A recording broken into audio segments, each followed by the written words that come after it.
आपको कैसा महसूस होगा अगर हम ये कहें कि आप एक एप्पल का पौधा लीजिए, उसको लगाइए और 8 महीने बाद ही इसमें फल लगने शुरू हो जाएंगे। और एक बात मैं आपसे कहना चाहता हूँ कि आपको कैसा लगेगा जब मैं कहूँगा कि ये जो एप्पल का पौधा है साल में 1 बार नहीं, 2 बार नहीं, बल्कि 3 बार या उससे अधिक बार फल देने में सक्षम है। तो चलिए किसान भाइयों, जानते हैं इस नई एप्पल की वैरायटी के बारे में। दोस्तों, ये एक नई एप्पल की वैरायटी है जिसका नाम है वाम्बुगु, और ये केन्या जो देश है वहाँ की एप्पल की वैरायटी है जो कि हॉट क्लाइमेट के लिए रिकमेंडेड है।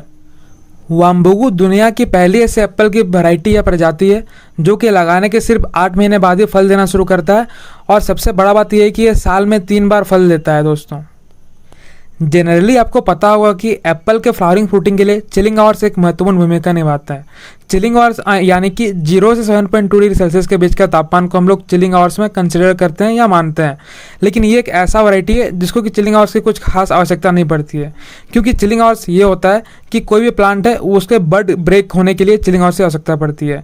जैसे कि आपको पता ही होगा कि ठंड के समय में जो चिलिंग आवर्स है वो प्राप्त होते हैं, चाहे वो जम्मू कश्मीर हो या नॉर्थ इंडिया हो। दोस्तों, तो उस ठंडे वातावरण के खत्म होने के बाद ही जो एक निश्चित शेप का पौधा होता है वो उसको एक निश्चित ठंडे तापमान की आवश्यकता होती है, जिसके बाद ही वो अपना जो बर्ड है या फिर अपना जो ग्रोथ है वो शुरू कर पाता है।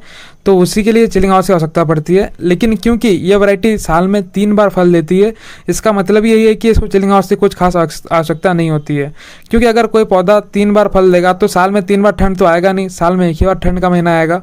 तो इसमें कुछ ऐसा अगर रहता सिस्टम चिलिंग आवर्स वाला, तो ये तो चिलिंग आवर्स नहीं मिलने के बाद तो इसमें बर्ड ब्रेक या ग्रोथ तो शुरू नहीं होना चाहिए था, या फ्लावरिंग फ्रूटिंग तो नहीं होनी चाहिए थी, लेकिन ये हो रहा है। मतलब इसमें चिलिंग आवर्स का बहुत खास प्रभाव नहीं है। तो आइए आपको बताते हैं कुछ वाम्बुगु एप्पल के बारे में कुछ इंटरेस्टिंग सी बातें। दोस्तों, ये पौधा 50 से 60 साल तक चल सकता है, और इसके बाद ही जब ये पौधा मैच्योर हो जाता है 5-6 साल बाद, तो ये एक पौधा आपको 2000 फल दे सकता है। वीडियो के आगे बढ़ने से पहले आप सभी से एक अनुरोध है कि आप अगर चैनल पर नए हैं तो यूनिकॉर्न नर्सरी वाला चैनल को सब्सक्राइब कर लें, और साथ ही बेल आइकन पर भी ऑल पर क्लिक कर दें, ताकि हम जब भी आपके लिए इन्फॉर्मेटिव वीडियोस यूट्यूब पर अपलोड करेंगे तो इसकी सूचना आपको प्राप्त हो जाएगी और आप आसानी से इन महत्वपूर्ण और इन्फॉर्मेटिव वीडियोज़ को देख पाएंगे।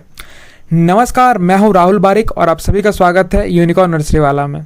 दोस्तों, अब हम जानेंगे कि वाम्बुगु जो एप्पल है उसका हिस्ट्री या इतिहास कैसे है, कैसे ये एप्पल इतना खास बन चुका है, और ये रेड एप्पल की कैटेगरी में आता है, यानी कि जब ये पकेगा तो ये रेड कलर हो जाता है। और साथ ही दोस्तों, आगे बढ़ने से पहले आपको एक और जानकारी देना चाहते हैं कि जो वाम्बुगु एप्पल है इसका पत्ता कुछ इस प्रकार से होता है, आप इसको देख के पहचान सकते हैं। और ये जो वातावरण में, हमारे वातावरण में काफ़ी अच्छे से ग्रो कर रहा है। हमारा गर्म वातावरण है, फिर भी वहाँ पर कितने अच्छे प्रकार से ग्रो कर रहा है आप देख करके ही आपको पता लग चुका होगा कि हमारे वातावरण में काफ़ी अच्छे से ढल चुका है। तो दोस्तों, चलिए इसकी हिस्ट्री के बारे में बात करते हैं। तो दरअसल बात है दोस्तों 1985 की, जो केन्या के एक फार्मर है जिनका नाम है पीटर वाम्बुगु। वे जंगल में जाते हैं और क्या देखते हैं कि एक ऐसे जगह है जहाँ पर काफ़ी सारे सेब के पौधे हैं, और वहाँ पर सेब लगे हुए हैं, लाल लाल कलर के सेब लगे हुए हैं। अब आपके मन में एक डाउट आ रहा होगा कि केन्या में सेब कैसे लग गया, वहाँ पर सेब कौन लगाया।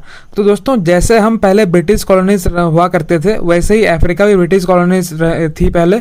तो जो अंग्रेज है उन्होंने ही सेब के पौधे लाए थे, लेकिन जब उनको अफ्रीका को आज़ाद करके जाना पड़ा तब उन्होंने क्या किया, जो सेब के पौधे हैं उसको उखाड़ के फेंक दिए। लेकिन अफ्रीका कोई जो फ्रीडम फाइटर थे उन्होंने क्या किया कि ये जो सेब के पौधे उखाड़ दिए थे तो उनको जंगल में किसी खास स्थान पर, जिस पर किसी की नज़र ना पड़े, वहाँ पर लगा के रख दिया, और ये पौधे वहीं जंगल में उगते रहे, उसमें सेब भी लगते रहे।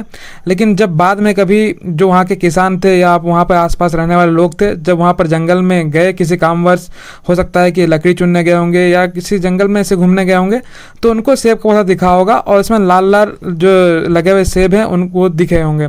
तो उन्हीं में से एक फार्मर थे पीटर वाम्बुगु, जिन्होंने ये सेब को पहली बार देखा, और उसके बाद क्या किया कि ये जो सेब तोड़कर उन्होंने जो बेचना शुरू किया। ठीक है, सबसे पहले उन्होंने बेचना शुरू किया। तो रेस्टोरेंट में जब उन्होंने बेचा तो क्या हुआ कि जो रेस्टोरेंट ने खास मांग किया कि हमको यही सेब चाहिए, क्योंकि वहाँ पर मार्केट में ऑलरेडी अवेलेबल सेब थे। लेकिन वो जो रेस्टोरेंट था वहाँ उन्होंने स्पेशली इसी सेब को खरीदने की मांग की। तो पीटर वाम्बुगु ने सोचा कि क्यों ना इसके पौधे तैयार किया जाए, और उन्होंने यहाँ से साइन ले करके हाइब्रिड सेब होता है, तो हाइब्रिड सेब के पौधे में इसका ग्राफ्टिंग किया, और तब से इसका नाम पड़ गया वाम्बुगु एप्पल। किसान भाइयों, अगर आपको कोई भी नई वैरायटी को डेवलपमेंट करनी होती है तो उसके लिए आपके पास दो ऑप्शन है। या तो आप किसी दो वैरायटी का क्रॉस पॉलिनेशन करवाएं जिससे कि एक नई वैरायटी का डेवलपमेंट होता है, या तो आप उसका जो जीन है उसमें कुछ मॉडिफिकेशन ला दें जिससे कि एक नई वैरायटी का डेवलपमेंट हो जाता है। यानी कि अगर कोई, जैसे कि आपको पता ही होगा, सेब पहले ठंडे वातावरण में होता था लेकिन अब गर्म वातावरण में होने लग रहे हैं। इसका खास कारण है जीन का मॉडिफिकेशन। इजराइल की जो एन्ना वैरायटी है वो कोई क्रॉस वैरायटी नहीं है बल्कि वो एक जीन मॉडिफाइड वैरायटी है, यानी कि उसके जीन में चेंजेस ला करके एक ऐसे वैरायटी को तैयार किया गया जो कि गर्म क्षेत्र में फल देने में सक्षम है। लेकिन वाम्बुगु एप्पल जो है ना ही ये जीन मॉडिफाइड है ना ही ये क्रॉस पॉलिनेटेड है।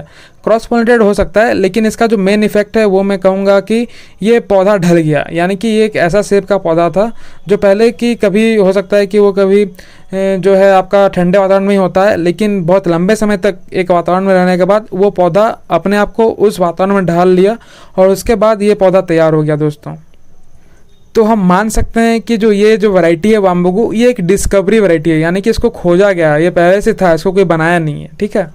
अगर आपको गर्म वातावरण में होने वाले सेब के पौधे चाहिए तो उसके लिए आपको बुकिंग कराना पड़ेगा। हमारा व्हाट्सएप नंबर है 9142759891। इस पर आप हाई करके मैसेज करें, इस पर हम आपको जो फुल लिस्ट है वो भेज देंगे। दोस्तों, आपको जो सेब के पौधे भेजे जाते हैं वो दिसंबर में भेजे जाते हैं। जैसा कि आप देख पा रहे हैं ये सेब के पौधे हैं और ये डोरमेंसी में है। इसी प्रकार से डोरमेंसी में ही आपको जो ये सेब के पौधे भेजे जाते हैं, इसको लगाने का सही समय दिसंबर जनवरी होता है। तो इसी समय आपको इस प्रकार से पौधे को कोकोपीट के साथ दे करके अच्छे से पैकिंग करके आपके पास भेज दिया जाता है और लगाने के 10 से 15 दिन बाद इसमें नई ग्रोथ शुरू हो जाती है दोस्तों। और ये नई ग्रोथ शुरू होने के बाद कुछ जैसा मैंने आपको पौधा दिखा रहे हैं, कुछ इस प्रकार से इसमें ग्रोथ शुरू हो जाती है और ये पौधा काफ़ी अच्छे से चलने लगता है। वाम्बुगु एप्पल के बारे में दी गई जानकारी आपको कैसी लगी कमेंट करके अवश्य बताएं। जय जवान, जय किसान, जय हिंद, धन्यवाद।